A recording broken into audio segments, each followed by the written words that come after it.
Welcome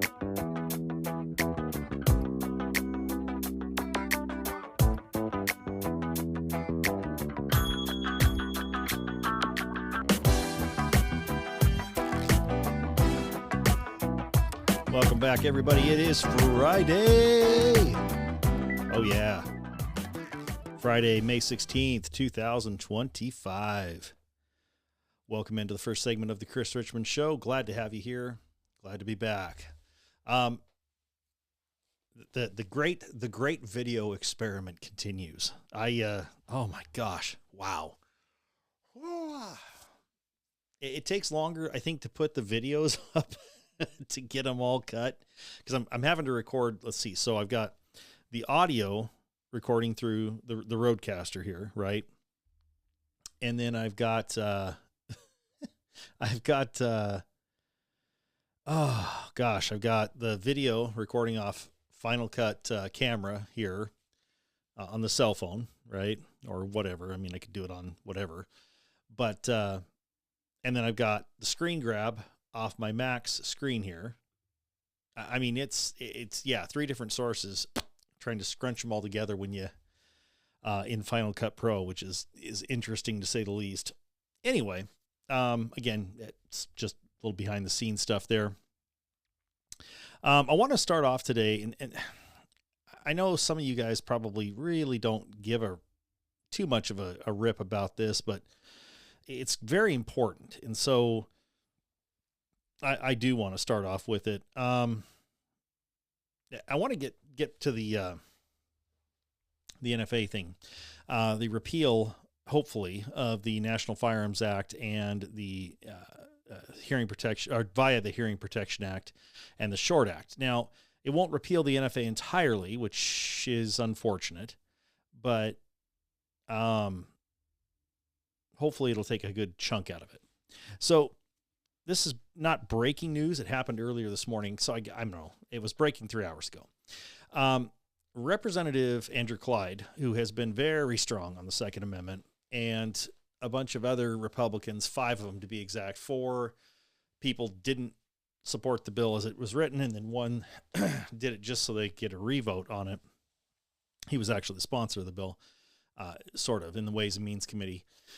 They voted with the Democrats on the committee and refused to pass the bill out of Ways and Means, which is huge. I mean, that's massive. So President Trump was not pleased about that, but frankly, Mr. President, it needs to happen that way. It really does. The bill sucks. Right now, this big, beautiful bill, whatever the hell you call it, is a big, beautiful piece of crap. And I'm saying that as nicely as I possibly can, because here's the thing. I want it to succeed. I want the Trump agenda to succeed. I really do. But I don't want it to succeed at the expense of the American people.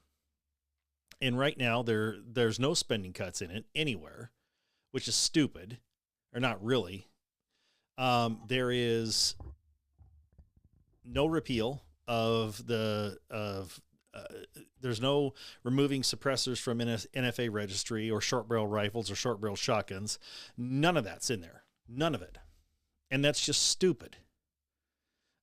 Even the $0 tax stamp thing is still dumb as hell because it doesn't get rid of the making tax, right? Like we talked about yesterday. You make an SBR, it's still affected. I showed you a picture of my SIG Flux hybrid, whatever you want to call it. But I mean, something like this, taking this off the NFA needs to happen. I should not have to put, and this is the other part of that too, because of the Biden administration, we'll hear Andrew Clyde talk about this shortly. If I had this pistol, right, and this is a pistol, it's got a pistol brace on it, okay? This is not a stock. But if I had this with the Biden administration putting their stupid pistol brace ban on, I would technically have been a felon, because this would have been considered a short-barreled rifle, because you take the can off. Right now it looks like it's about 16 inches, but you take the suppressor off. Okay, there's the suppressor.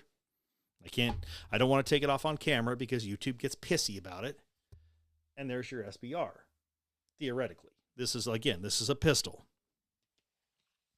But there's no reason that should be. And again, this is a long barrel pistol. This is an 8.5 inch barreled pistol, essentially.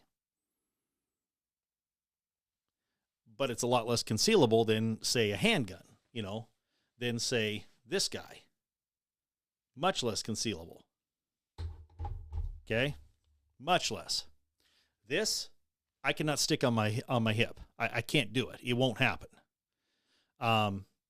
It's not going to happen. I'm not I'm not that fat. Okay? Anyway. And we'll talk a little bit more about this particular weapon here in just a second here. Let me get that off screen so the nannies at YouTube don't get pissy. There, see? There you go. Calm down, YouTube. Anywho, so as we get back into this little bit we're going to hear, so Andrew Clyde voted against it. Now, my hope is this, that the 4 people that voted against it, getting it out of Ways and Means, don't fail on this. That they hold up, and they hold up, and they hold up, and then finally they get it on there. Because right now, like I said, the HPA and the Short Act are not on there. Let's hear what Andrew Clyde said, because this is actually really good. I'm pretty pleased with this. So let's hear what he said on this, and we'll go from there. As an ardent Second Amendment defender, I've always promised to defend my constitutions, my constituents' Second Amendment rights. Today, excise taxes, specifically transfer and making taxes, are imposed on every firearm regulated under the National Firearms Act of 1934. As Chief Justice John Marshall warned in 1819, the power to tax involves the power to destroy, and he was absolutely right. Yes. These taxes 100%. have enabled unconstitutional regulation and registration under the National Firearms Act, exemplified by the Biden administration's dangerous pistol brace rule, which turned millions of law-abiding gun owners, many of them veterans, into felons overnight. Yep. The Absolutely. House now has a historic opportunity to repeal the burdensome taxation, registration, and regulation of short-barreled firearms, both rifles and shotguns, and suppressors under the National Firearms Act. The American people are watching. It is time to deliver. Okay. As an ardent... So that was a good speech. Now, for those of you watching, he did read that off of a script. And in this case, I mean, I'm not trying to say this because he's a Republican. I'm really not. But in this case, I get it. And here's why. Legalese. 100% legalese. That's why. He says something that's not theoretically accurate there, it could be a problem. Okay? So the one thing I'd say about this, and this is a way to challenge the NFA, and I never have understood this. And even the Gun Control Act, I think, is Title I. So NFA is Title II. Somehow. I don't quite understand how they got that. It's because they recodified it, I guess. But why haven't we challenged these as original document versus amendment? And what I mean by that is this. Okay, so according to the Constitution, if you look at the Constitution, Congress does have the power to tax. That's one of the powers it's given under the Constitution. But here's the thing. The Second Amendment to the Constitution says that the people have the right to keep and bear arms. Now, here's where my thing comes in. If we have, and also, by the way, to tax and then also to regulate interstate commerce, because that's part of, I think it's the Gun Control Act as well. Anyway, the taxation part is part of the NFA, so Title II. Anyway, my thing is this. Okay, both those powers are granted under the Constitution. Can we agree on that? Okay, perfect. Awesome. But my concern is this. If you have an amendment to a document, okay, does that amendment, if there's a conflict between the original document and the amendment, does the amendment supersede the original document, or is it vice versa? Now, I've asked several people this, and I've even asked some of the AIs. Grok especially has been helpful. It was ChatGPT, and this was a while ago. It was like version, I don't know, 2. ChatGPT wasn't quite as helpful, but again, that was an earlier version. Grok kind of, came in a little bit later, so it's much more advanced. But Grok actually, when I was speaking with that, and I say speaking, I'm gonna go ahead and just treat the AI like it's a person in this case, simply because it is in a lot of ways helpful. And it is in a lot of ways a person. Not there yet, obviously, but anyway, that's my opinion. And like I said, I'd rather be nice now, and that way when the AI takes over and tries to kill us all, it'll at least remember I was nice to it. Anyway, but Grok said, I've never really seen it argued that way. I can't find any incident of it being argued that way, because it hasn't. And so that's my thing. And it's funny, I asked one of my coworkers, her husband is black. And I asked him, I says, and he's very pro 2A, very pro 2A. I would argue maybe more 2A than I am. But I asked him, I says, what are your thoughts on this? Do you think I'm crazy on this? Because I mentioned it to him, and he kind of thought about it, and he says, well, boy, I don't know. And I says, with all due respect, you better know, and you better be supporting my side of it. And he kind of looked at me funny, and I says, well, think about it. If we're not going to say that the amendment supersedes the original document, then with all due respect, man, you're 3/5 of a man. And he looked at me, and he knew exactly what I was talking about, the 3/5 compromise, okay, because he was black. And he looked at that, and he went, oh, wow. Huh, okay. Now, that was referring specifically to slaves, but at the same time, a lot of the slaves back then were black. And there were black freemen as well. But that's why I don't, if they made this argument, and let's say you get, I don't know, Jasmine Crockett or Ayanna Pressley or, whomever, Cory Booker, that'd be a great one right there, Spartacus. Or you get people like Al Sharpton speaking out against it. First, remind them of a couple of things. All gun control started from an effort to ban blacks and slaves in extension there from owning firearms. That was the whole point of gun control originally, kind of like abortion, right? To prevent blacks, the slaves at the time, from owning firearms. But also bring it up as that. Okay, if we're going to say that the amendments to the Constitution do not supersede and are superior to the original document, then y'all are arguing against your best interest 100% of the time.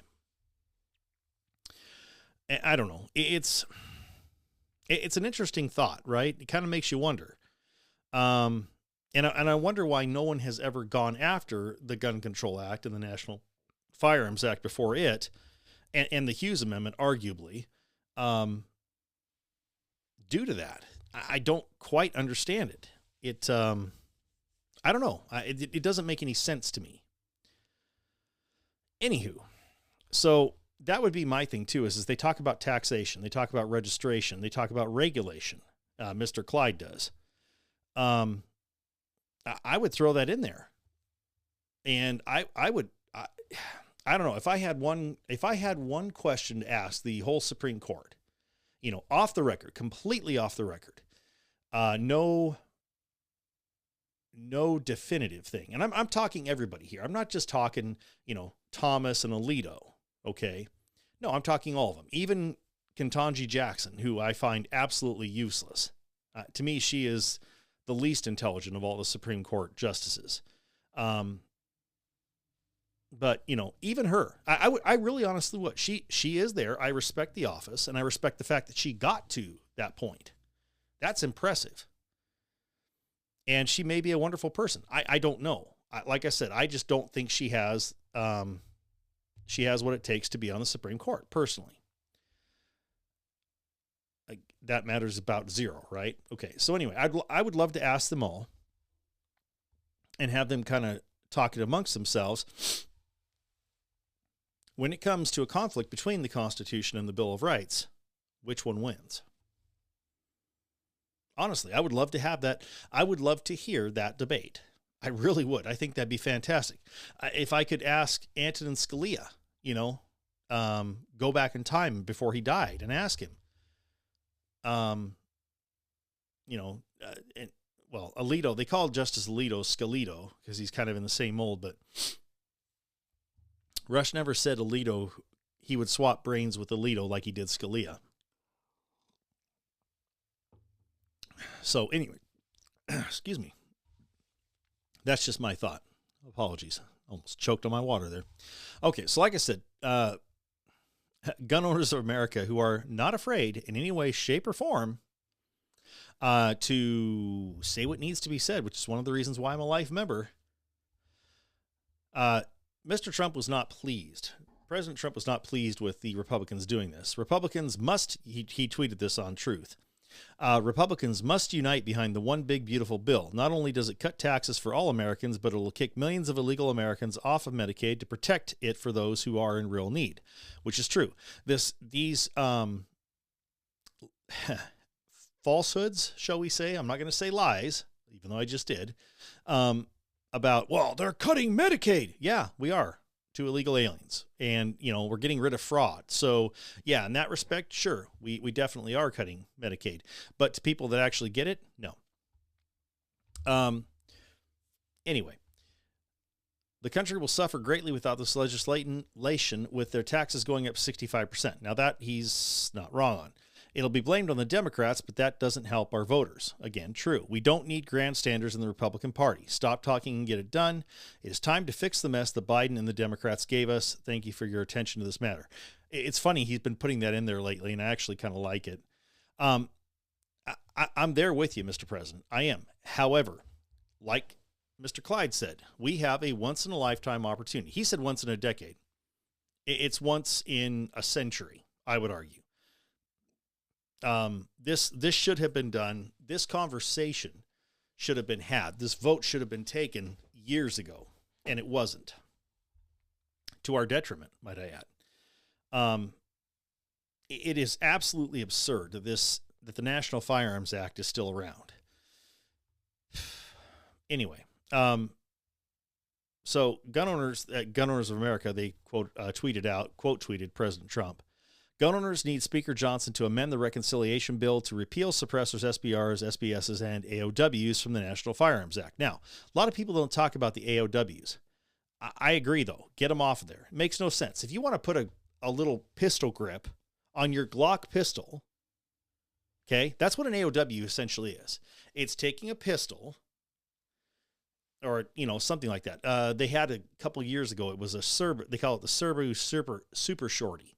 And it was essentially a single shot shotgun, right? So you pop it open, slap it in, do that. And it had a pistol grip on the front. So you would take it and you would shoot it like this. Sorry for the jiggly cam.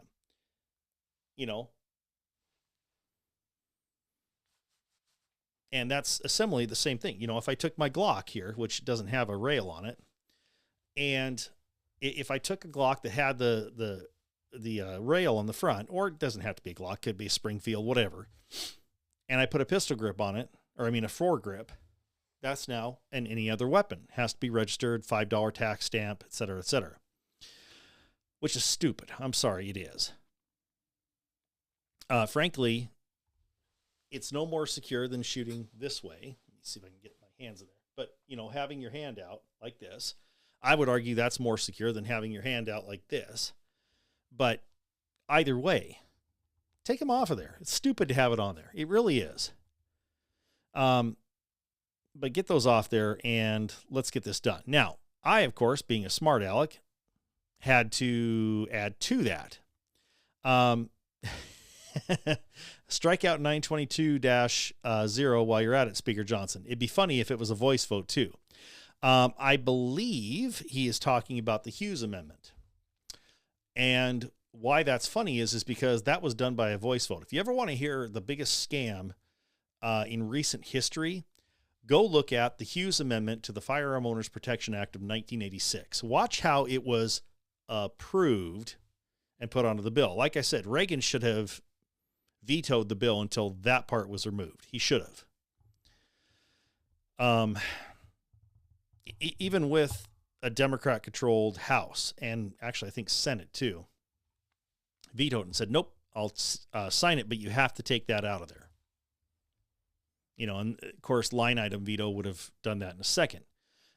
Anyway, but I agree. And of course, my comment is, all right, yeah, I agree. Let's do this. So take it and let's go ahead and repeal the Hughes Amendment right there. They're talking about.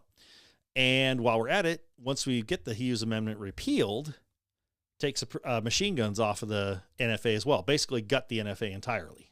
Repeal it in its entirety. That'll send the liberals over the edge. And that's a good thing, because then you can do whatever you want, because they'll be so focused on this, they're not going to be able to do anything else. And the media will go absolutely bat guano crazy. 100%. Totally crazy. All right. Anyway, let's go ahead and we'll move on to other things here. Kind of.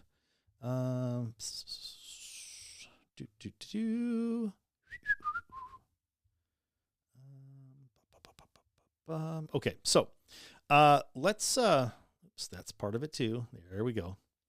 So actually, you know what? I'm looking at the clock here. Let's go to break real quick, and we will be right back with more.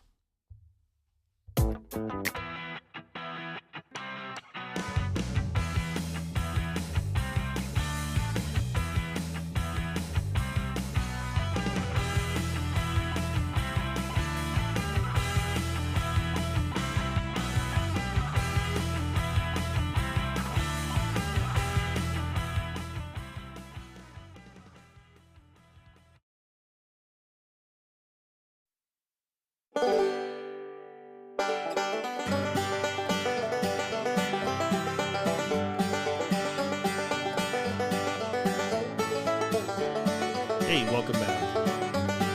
So let's, talk about people doing stupid things. This one, I would say this, let me put it this way. I'm going to go ahead and put it in the segment for stupid libs, but I'm not sure. I don't know that this is stupid or if this is just being an intentional idiot. So for those of you who don't know what I'm talking about, James Comey yesterday tweeted out a post. Actually, it was on Instagram, I guess it was. He was walking along the seashore, and he found this deal, this picture. Of course, they're not going to show it. Unbelievable. Let's see here. Let's see if it comes up. Oh, what a load of hooey. Okay, so so he took the post down. The problem is as the kids like to say today, we have the receipts. So what it was, let me draw it on my little board here. Comey he said he found them on a beach walk. Sure you did, Jimmy. Sure you did. He found some shells, supposedly, which spelled out those numbers, 8647. Now, he posted that, and of course, everybody that has even half a brain went ballistic, because 8647, two separate numbers, right? 86 means get rid of. Usually you hear it when you're talking about kicking somebody out of a bar or something like that. Hey, 86 them, or you know what, I got 86'd. But it also means offing, unaliving someone is the term. That's apparently the popular terminology for being DEAD right now.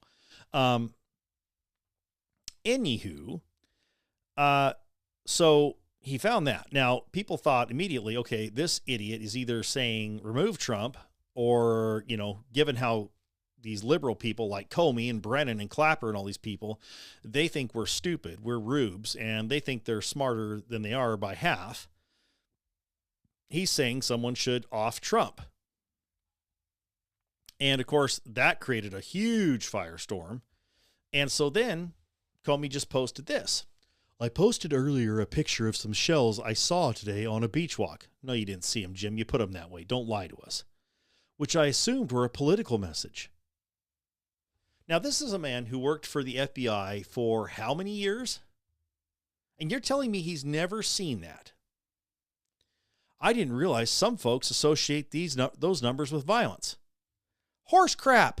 Dude, you worked for the FBI. You were the director of the FBI freaking I.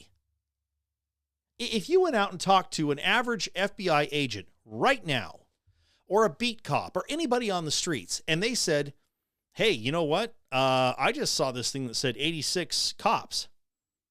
Do you think they're going to say, oh, yeah, we need to remove cops from office? No. And especially when it comes to President Trump. The man's been shot at, damn near killed, came within about a gnat's eyelash of being killed already. So you're either, James, either you're stupid, blatantly naive, or you're a liar. And frankly, it's probably both. It never occurred to me, but I oppose violence of any kind, so I took the post down. Really? You oppose violence of any kind? Ah, okay. I don't buy that for a second. Let me put it this way. Physical violence? Okay. Maybe. I doubt it. Oh, and by the way, what kind of person takes a picture of himself reading his own book? Anyway.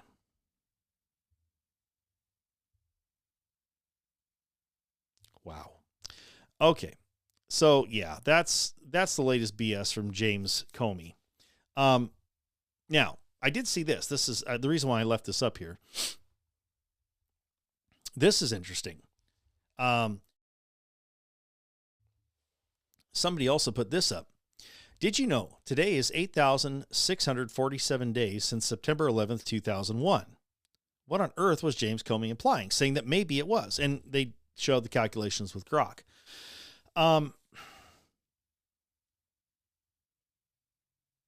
No offense. I don't know if he's that smart.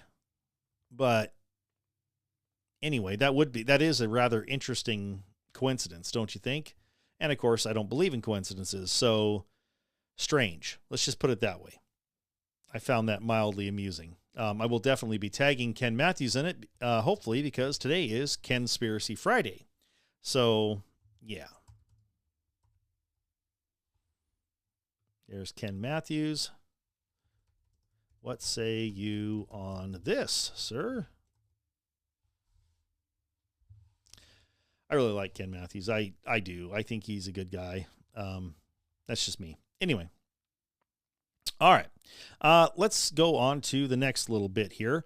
Talk about, oh boy, getting owned, so to speak. Chili's.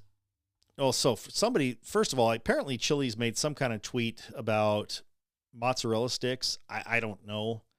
And TGI Fridays posted, somebody tell Chili's to stay in their lane. Y'all are not mozzarella stick people. We are. That's it. That's the tweet. And then Chili's replied, add us next time. In other words, tag us. We honestly didn't know you were still open. Congrats. I love that. So they're trying, TGI Fridays is trying to get one over on Chili's saying, hey, you guys don't really do squat. We do when it comes to mozzarella sticks. So Chili's said, oh, wow, you guys are still open. Cool. I had no idea. Congratulations. Brilliant. Absolutely brilliant. Whoever is running the social media for this needs a promotion. It's true. I love that. Just great. And again, it's clever. It's responding to kind of an insult with a little bit of a passive aggressive backhanded compliment. That's what this is, a backhanded compliment. I love it though. It's fun. I like reading that. I like seeing competition. It's a good thing. So, okay. Last of the quick hits, at least from Twitter for now. Wall Street Apes posted this, if you can't see it on the screen there. Speaker Mike Johnson says he has sympathy for members of Congress trading stocks. Let's hear what that sounds like, because I'm curious about this. Let's hear this. Well, look, the salary of Congress has been frozen since 2009. When you adjust for inflation, a member of Congress today is making 31% less than they made in that year. It goes down. Are you all crying at the moment? Are you? Because, the members of Congress who get all kinds of perks and who have access to levers of power are making 31% less than they did in 2009 when they gave themselves a raise last time. And they're already making a pretty healthy chunk of change as it is. Anywhere else in the country outside of DC and maybe, I don't know, like New York City, they'd be fairly wealthy based on what they make. Let's real quick here. Let me pull this up real fast. What is the base salary of a representative, federal or congressional representative? Let's say congressional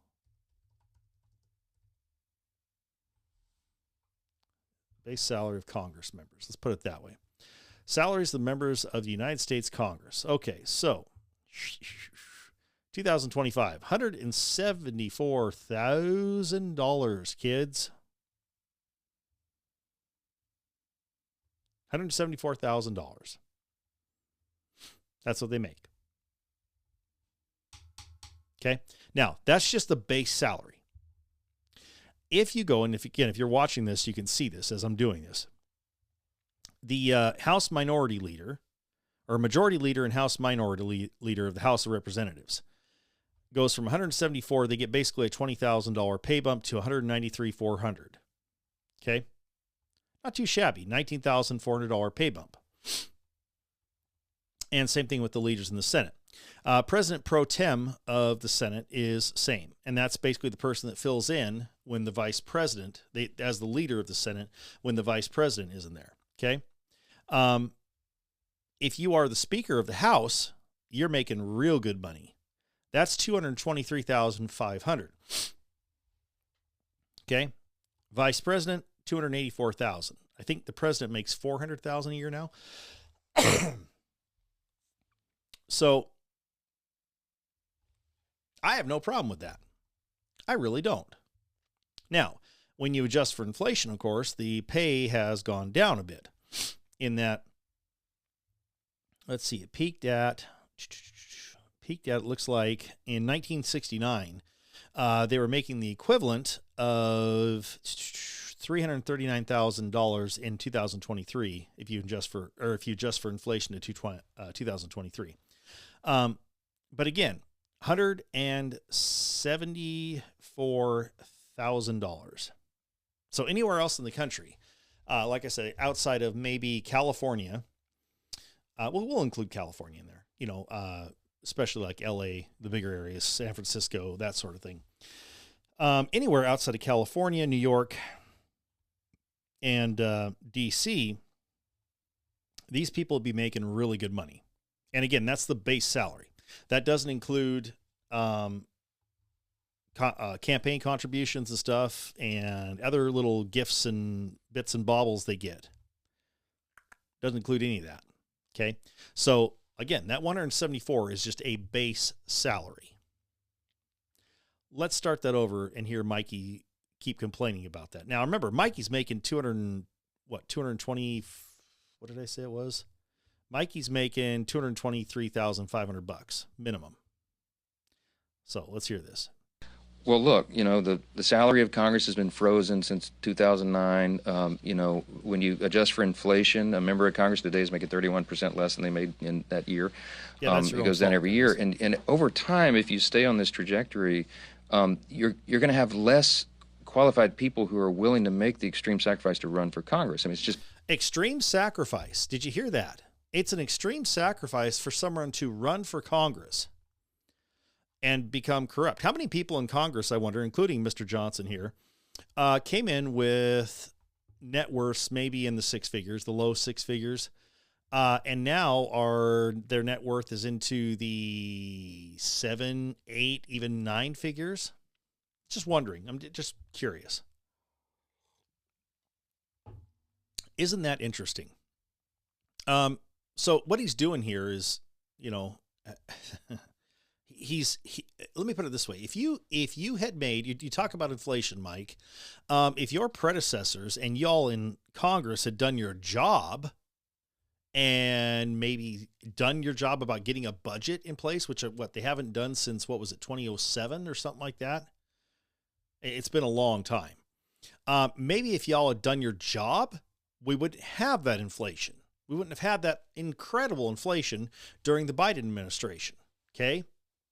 And I'm not just talking about Republicans. I'm talking about Democrats too. All y'all. I mean, talk about tone deaf. This is about the stupidest thing I've ever heard a member of Congress say. One of the dumbest things. Certainly not, let me put it this way, a leader. You get into people like Federica Wilson, you know, God rest her, and then you're coming into a whole nother level, or Al Green, or Nancy Pelosi, that kind of thing. Let's keep listening to Mikey here.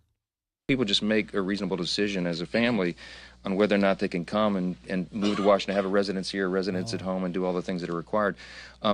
So, yeah, boy, that's just tough. They have a residence here in Washington, D.C., a residence at home. Gosh, that sucks. Two places. Here's a crazy idea.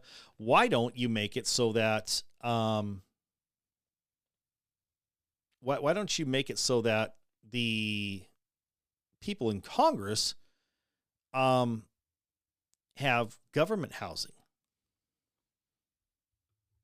So the counter argument is, and I have some sympathy, look, at least let them like engage in some stock trading so that they can continue to, take care of their family. Okay.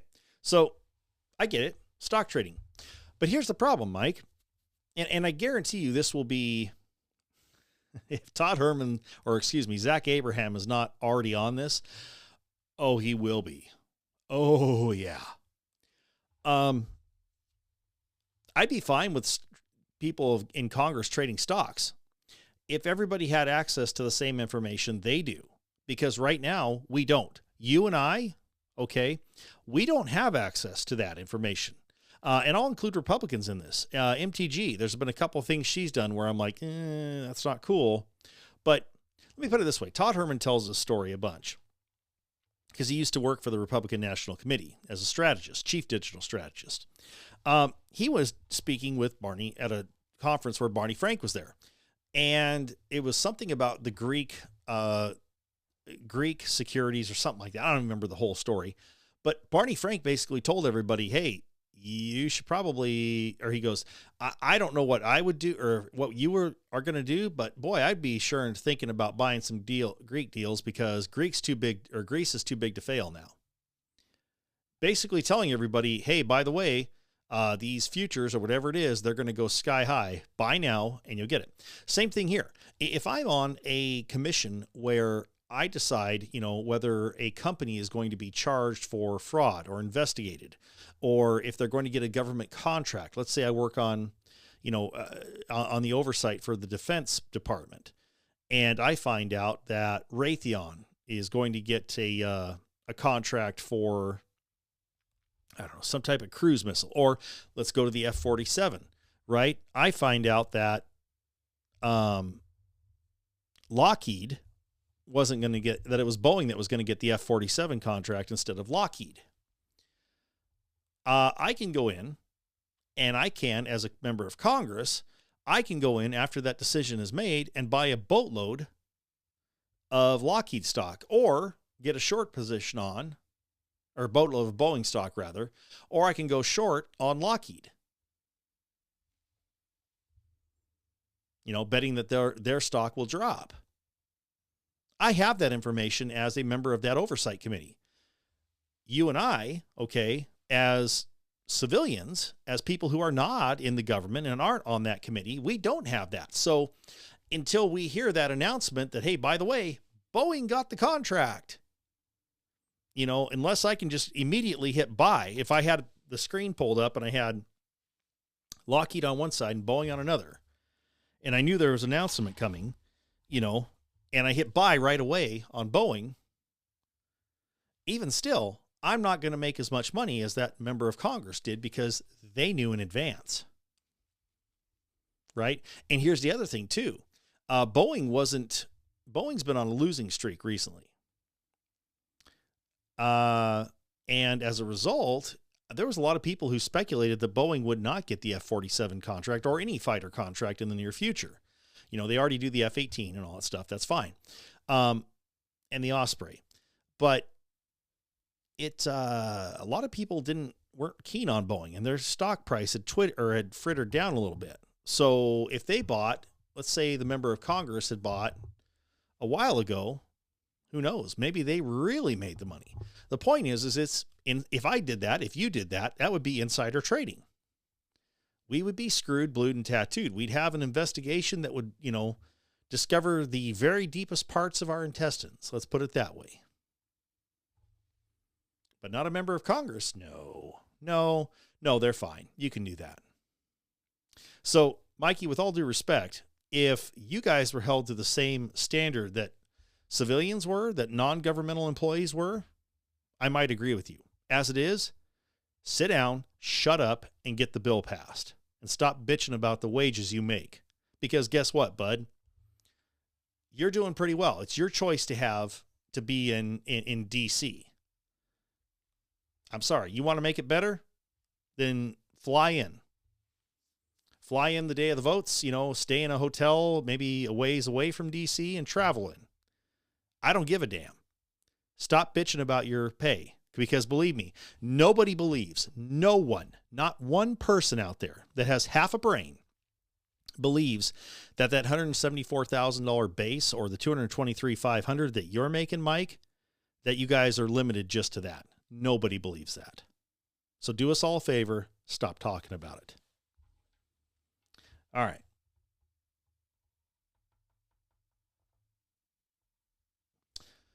Let's see. So that finishes up our Twitter rant, so to speak. Let's see here. Yeah, I don't care about that. That's old stuff. All right, let's go over to, got time for, I think, one more story here.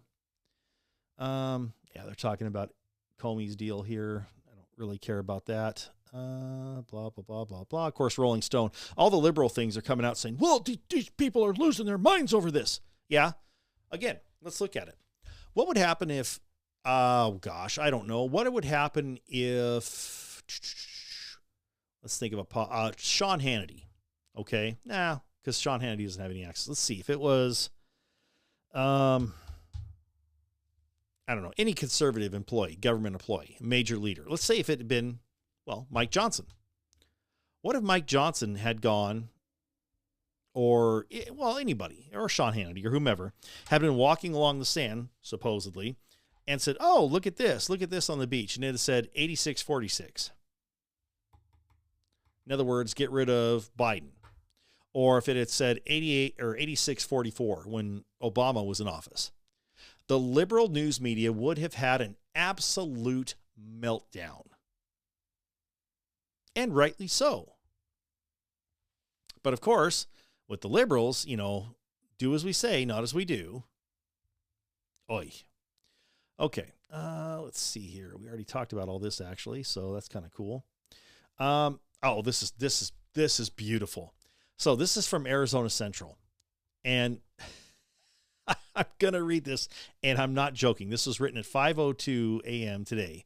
I don't know. Journalists apparently don't sleep, by Dan Nowicki from the Arizona Republic. GOP porn ban would drive young men back to Democrats, Arizona's Representative Yasamin Ansari says. Yes, you heard that right. The GOP banning porn would drive young men to become Democrats. Okay.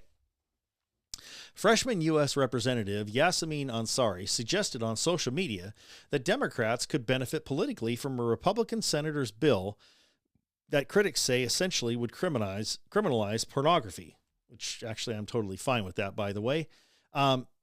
Quote, and this is how Democrats will win back young men, unquote. Ansari, Democrat Arizona, posted in response to the Interstate Obscenity Definition Act, introduced May 8th by U.S. Senator Mike Lee, a Republican from Utah. Love Mike Lee, by the way. Very, very. He's pretty damn close to a rock rib conservative. Anyway, the message. Wow. The message drew a range of comments from LOL, what? And, quote, cringe to harsher pushback.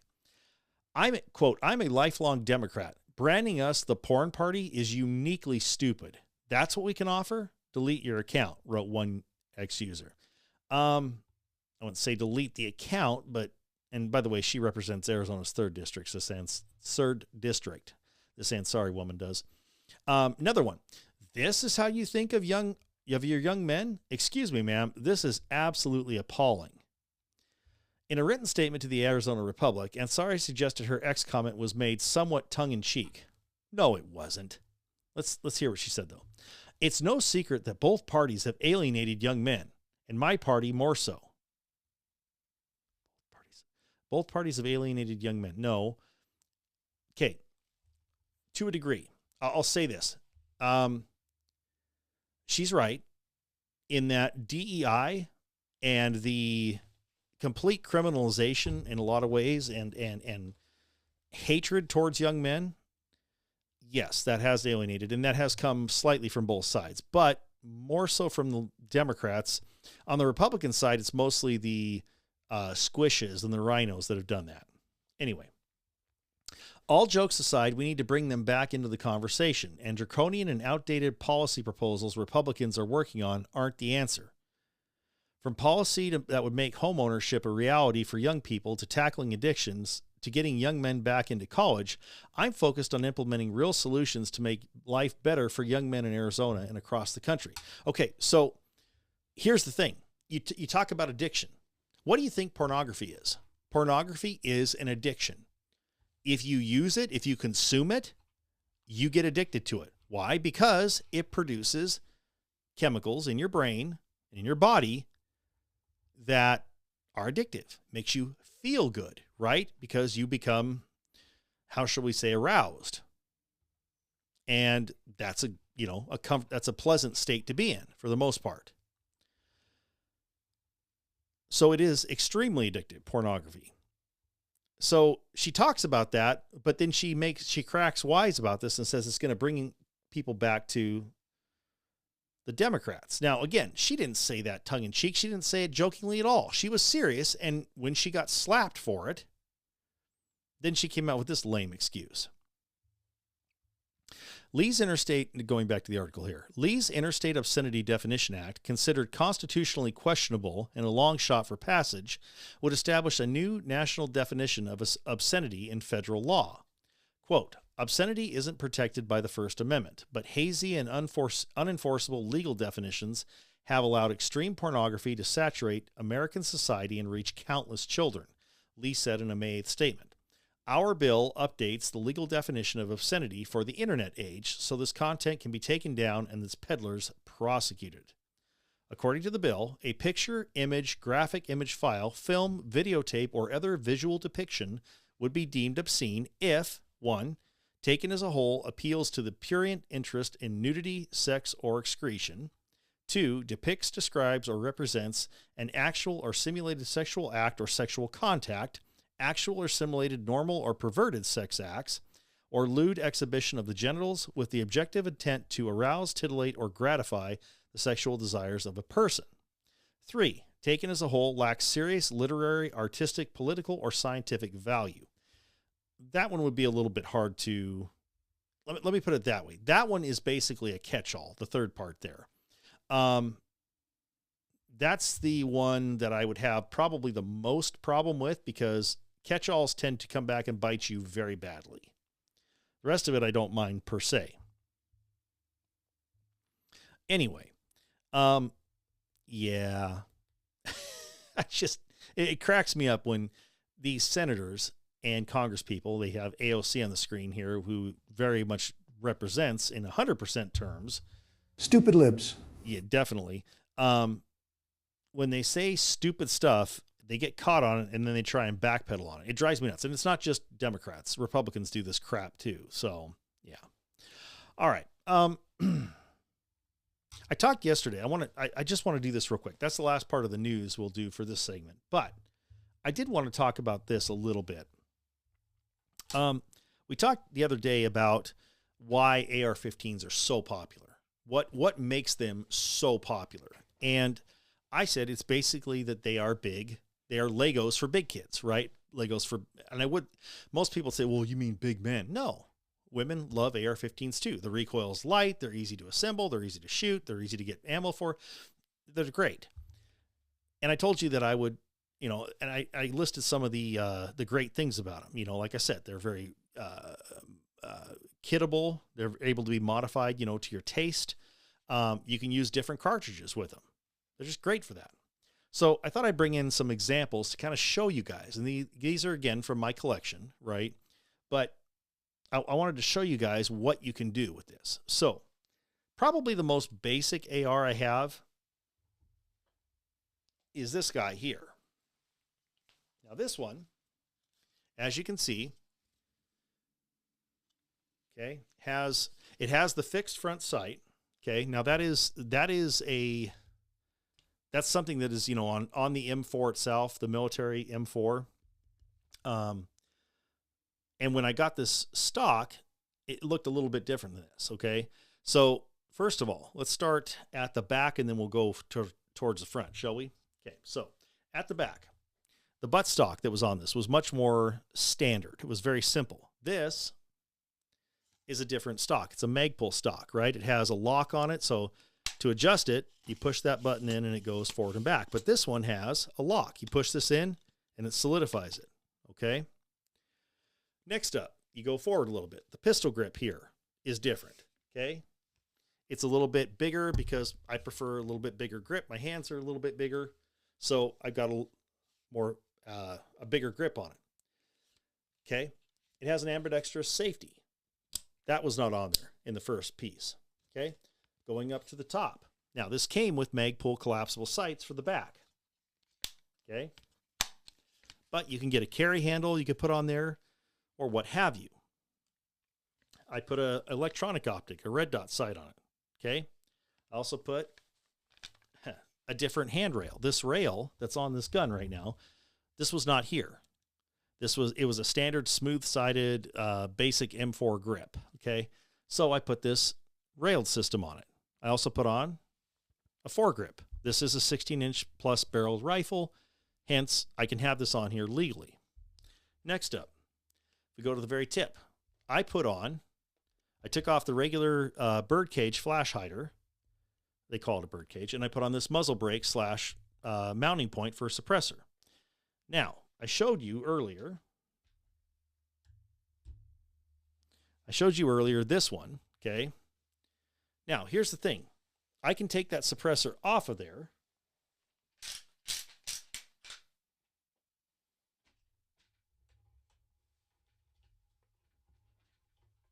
Sorry, guys, just a second here. It gets really short when the suppressor's not attached, and it's hard to keep it to stay. Okay, so I can take that suppressor off of there, and I can put it on this other one. Pretty simply, actually. Put it on, tighten it down, and now it's on this gun. That AR over there, that short-barreled one, which is a pistol, it's not an SBR. I will probably register it in the future, maybe. But it's a 30 caliber suppressor, so it suppresses that one and this guy. Now, that over there, so a 5.56 will work just fine with this can. Okay? So again, that's the most basic gun I have. The least modified. Now, if you wanted to, you could take all that stuff off, take the fixed front sight and everything off, and you could do something like this.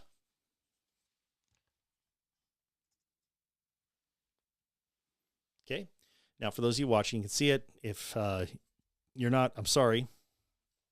This one actually has a different barrel in it. I literally took this gun apart. It came in as a standard 5.56. I built this from the ground up. Sorry. So I took the lower piece here. Okay. I added a pistol grip, flat dark earth, and a different trigger lower piece, I guess. I don't know what you would call that, but I have a different buttstock on it. The bolt carrier itself is nickel boron coated, so it's very, very slippery. It doesn't bind easily. I have a low variable powered optic on it. Trying to think of the acronym there for distance shooting. And then for up close, I have sights mounted on a 45-degree angle. So this would be a competition gun, essentially. I push the buttons here, sights pop up, and now I can go from shooting with the optic, I rotate the gun 45 degrees, and now I can shoot with the irons for really close in work. Now, I have another muzzle brake like I have on the other one on the way for this one. I don't have it here yet, obviously. And then, yeah, this will be able to be suppressed just the same way as the other one. So lots of good stuff here on these. So there's two of them. Now, we talked about, I could also take the upper off of this, okay? I could pull the pins out of the lower, okay? So you take this hinge pin out, and now this upper piece can come off, and I could put it on that other lower if I wanted to for some reason. Maybe I like the trigger better in that one. I don't know. You could also swap the triggers out too, by the way. Okay, so there's number 2. Now, we talked about different calibers. Okay, let me show you 2 of those. First of all,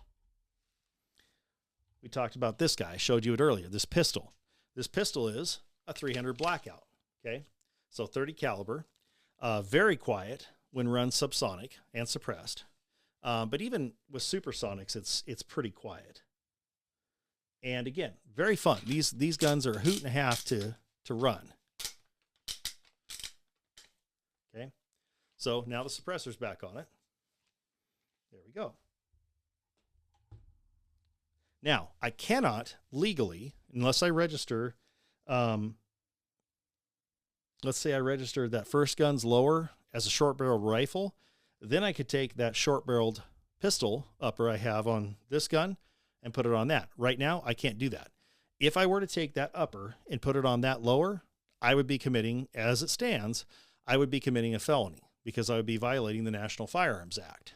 I would be making a short-barreled rifle without having it registered. Okay, last one. This is this big dog is another AR. This one has a 20-inch barrel on it. The first two had 16-inch barrels. The pistol has an 8.5-inch barrel. This one actually has a 20-inch barrel, okay? This is chambered in what's called 6.5 Grendel, so it's a 6.5 millimeter cartridge. This is, again, it's one I had an existing receiver for, okay? This is a lighter weight receiver, but it's got a fixed stock called a Magpul PRS, Precision Rifle Stock. It is designed to be, this is designed more for distance work, okay? This would be more of a competition gun if you were shooting, I don't know, out to 600, 700, 800, even 1,000 meters, okay? 20-inch barrel, like I said. I have a different handguard on it that's slim and lightweight. Have a bigger optic on this one. This one's not a great optic. Eventually, I will replace it. It's kind of just on there for looks at the moment. I can use it, but I don't really care for it. It's an old optic I had. Not particularly useful and very cheap. And, of course, I can put a muzzle brake on that as well, should I wish. So that's kind of, and again, I can switch that upper onto the other lowers like that. Very simple. So I just kind of wanted to show you guys what I was talking about that and how you can mess with those to make them very useful. Now, in terms of the stuff inside the gun, the triggers and whatnot, you can to a degree. You can't obviously put a select fire. You can't drill the third hole into the receiver. So if you were to put the third hole probably about right here, okay, in the receiver to accept an auto sear, the ATF currently considered, if you did that, it would be considered making the gun a machine gun, even though you haven't put any parts in. If you had the parts in there 100%, you're toast. You're, as my youngest would say, you're cooked. Okay. So don't do that.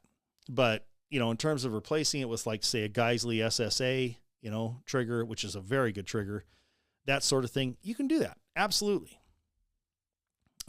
Just be aware of the rules. But yeah, the AR-15s are super fun. You can get them in different colors. You know, you can have it Cerakoted pink with purple polka dots or whatever. They made a Hello Kitty themed one several years ago called the Hell Kitty, which I thought was hilarious. Yeah, they're fun. I've seen ones. I've even seen a person who was, I'm guessing, same-sex attracted, who had who had an AR that had it was rainbow flag colors, which, you know, that's fine. Like I said, I don't necessarily agree with the lifestyle, but dude, you do you on that. Absolutely. So anywho, just wanted to show you guys that. All right. This has been the first segment of the Chris Richman Show for Friday, May 16th, 2025. Want to appreciate you joining us today. We'll be back for segment 2 here in a bit. And, above all, take care, of course, and above all, go with God.